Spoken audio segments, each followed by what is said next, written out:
श्री स्वामी समर्थ. श्री स्वामी समर्थांच्या लीला. दाजीबा भोसले.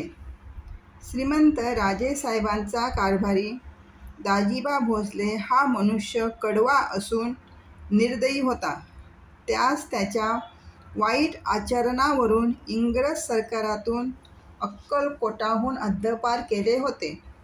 परंतु दाजीसाहेबांवर राजांचे प्रेम असल्यामुळे दाजीबास भगीरथ प्रयत्न करून दाजीकडून पुन्हा गैरवर्तन होणार नाही अशाबद्दल आपण 50,000 जामीन राहून दाजीबास राजेसाहेबांनी अक्कलकोटात आणले व खाजगी कारभारी नेमले. एक दिवस नरसिंगराव भोसले यांच्या वाड्यात महाराज बसले असता एकाएकी अतिशय रागावले. ते इतके की त्यांची मुद्रा तप्त सुवर्णासारखी दिसू लागली. सेवेकरी मंडळी भीतीने लांब पळून गेले व काय चमत्कार होतो तो पहावा म्हणून उभी राहिली. विश्वासराव माने मोठे शूर सरदार पण कुपित झालेल्या महाराजांपुढे क्षणभरही उभे राहण्यास समर्थ नाहीत. ते म्हणाले, प्रसंग पडल्यास वाघाच्या अंगावर चालून जाण्यास आम्ही भिणार नाही, परंतु श्री समर्थांपुढे जाण्यास आम्हास धैर्य होत नाहीत. तितक्यात रागाने महाराज म्हणू लागले की क्यों बहुत चेष्टा लगाई, मात्र गमनी, हरामखोर चोर साले, दाजा को कौन लेकर आया है? दाजा को लेकर आया सो फिर सिपाही लाकर पकड़ कर ले जावेगा. याप्रमाणे बोलून समर्थ स्तब्ध राहिले. 4 खटका पावत कोणास जवळ येऊ दिले नाही. ही महाराजांची उक्ती राजास कोणी जाऊन सांगितली. त्याने त्यावेळीच सावध राहावे, परंतु लक्ष्मीच्या डोळ्यावर धूर असतो. राजास वाटे की दाजीबा हा एक परीसच आहे. असो, दाजीबा संस्थानात आल्यापासून वाटेल तशी अंधाधुंदी होऊ लागली. बरजोजी, माणिकजी मॅजिस्ट्रेट व श्रीनिवास रामचंद्र सुभेदार हे दाजीबास अनुकूल राहून प्रजेस फार पीडा देऊ लागले. फुलाच्या चोरीस फाशीची शिक्षा हा न्याय अक्कलकोटात झाला. बाबूसाहेब निंबाळकर राजघराण्यातील असून मानकरी होते. बागेहाळी हा गाव त्यांच्याकडे जहागीर आहे. त्या गावाचे एका महाराज बाबूसाहेब यांनी रागाने एक जोडा मारला. फिर्याद होऊन बाबूसाहेबांचे व दाजीबांचे वाकडे असल्याने बाबूसाहेबांचे वय 80 वर्षाचे होते, तरी त्यांना 1 वर्षाची सक्त मजुरीची शिक्षा व 1000 रुपये दंड झाला.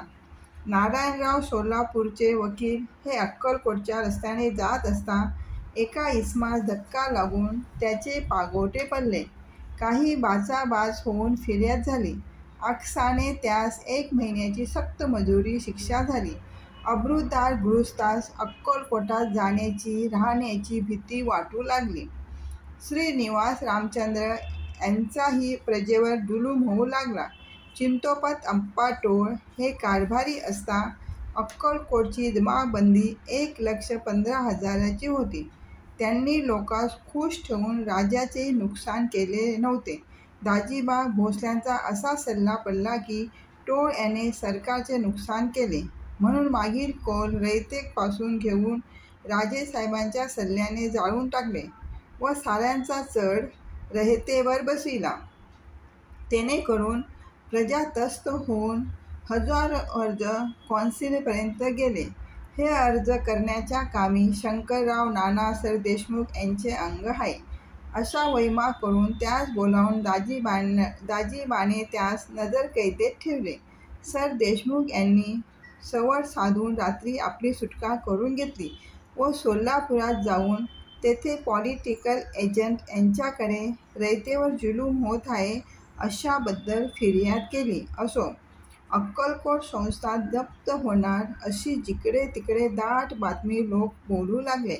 अशा समयात एक शास्त्रीबुवा खेड म्हणून गाव आहे, तेथील राहणारे पेशवे सरकारने 40,000ची जहागीर त्यास दिली आहे आचार्य मोठे विद्वान असून सदाचरणी असून सत्पुरुष राजास 4 नीतीच्या गोष्टी सांगाव्या म्हणून आले. राजाने येण्याचे कारण विचारल्यावर शेजार धर्म आहे म्हणून आपणास 4 गोष्टी सांगण्यास आलो असे म्हणाले. राजाला राजनीतीच्या गोष्टी सांगून शेवटी एक पुराणातील गोष्ट सांगितली. ती अशी: एका जहाजात शेकडो मनुष्य बसली असून जहाज बुडू लागले. जहाजासमोर एक मासा येऊन अमुक नावाचा गृहस्थ जहाजात आहे, त्याला खाली ढकलून द्या म्हणजे जहाज सुरक्षित जाईल असे म्हणाला. असो, तसे त्यांनी करताच जहाज सुखरूप तीरास लागले.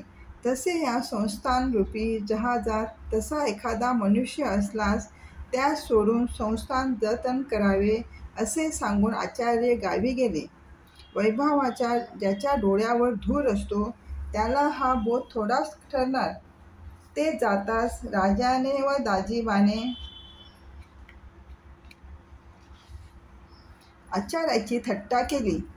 मोठा आम्हाला नीती सांगण्यास आला आहे, आम्हास काय कळत नाही काय? असो. एक दिवस स्वामी महाराज वाड्याच्या बाहेर शिपाई लोकांच्या चौकीत बसले असता संध्याकाळच्या वेळी बरजोजी, माणिकजी, मॅजिस्ट्रेट हे आपल्या राहत्या बंगल्यापासून घोडापेटीत राजवाड्यात जाण्यास आले. समर्थांनी त्यास पाहताच हातात काठी घेऊन त्यांच्या घोड्यापाशी जाऊन म्हणू लागले की पुढे गेलात तर डोके फोडेन. मात्र गमनी लुच्चा, चोरा माझी पोरे जाळलीस, पोळलीस, आग लावलीस वगैरे शिव्या रागाने पुष्कळ दिल्या. ती रागीट मुद्रा पाहून मॅजिस्ट्रेट भिवून घोडा मागे फिरू लागला. तो बडतर्फ असे महाराज बोलले. पुढे थोड्याच दिवसांनी अक्कलकोट संस्थानात जप्त झाले. माणिकजी व श्रीनिवास आपल्यास अटक होईल म्हणून मोगलाईत पळून गेले. दाजीबा भोसले याला कैद करून अटकेत नेऊन ठेवले. राजेसाहेबांवर खटला सुरू झाला. असो, असे समर्थांचे जो कोणी ऐकत नाही व आपले दुर्गुण टाकत नाही त्यांची अशीच दुर्दशा व्हायची हे सांगणेच नको. श्री स्वामी समर्थ.